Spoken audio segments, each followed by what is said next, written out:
A lenda do boi da cara preta há muito tempo. Em uma vila cercada por vastos campos e florestas, vivia um fazendeiro chamado Seu Ambrósio. Ele era dono de muitas cabeças de gado, mas havia um boi diferente de todos os outros. Esse boi tinha um corpo forte e imponente, e seu rosto era completamente negro como a noite sem estrelas. Ninguém sabia de onde ele viera, e todos os que se aproximavam sentiam um arrepio inexplicável. Os moradores da vila diziam que o boi da cara preta era um espírito vingativo, surgido de um feitiço antigo lançado por uma velha feiticeira. Conta-se que, muitos anos antes, um fazendeiro cruel explorava seus trabalhadores e tratava mal os animais. Certo dia, uma mulher misteriosa chegou pedindo abrigo, mas ele a expulsou.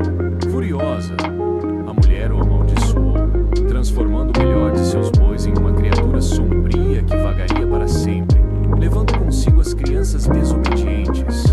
As mães, temerosas, começaram a contar essa história para os filhos. Se não dormir cedo, o boi da cara preta vem te pegar, diziam. No começo, as crianças achavam graça, mas com o tempo, algumas delas começaram a desaparecer. Deixavam para trás apenas pegadas grandes e fundas no chão, como se um animal gigantesco as tivesse levado. Certa noite, um menino chamado Tobias resolveu desafiar a lenda. Ele era curioso e corajoso e não acreditava em histórias de assombração.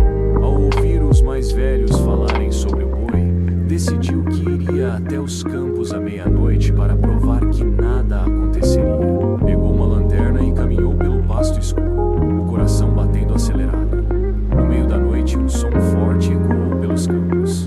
Era um mugido profundo e assustador, que fez a terra tremer. De repente, Tobias viu dois olhos brilhantes surgirem na escuridão. O boi da cara preta estava ali, observando-o com um olhar hipnotizante. Tobias tentou correr, mas sentiu o chão sumir sob seus pés. O boi o pegou com seus chifres e o levou para dentro da floresta.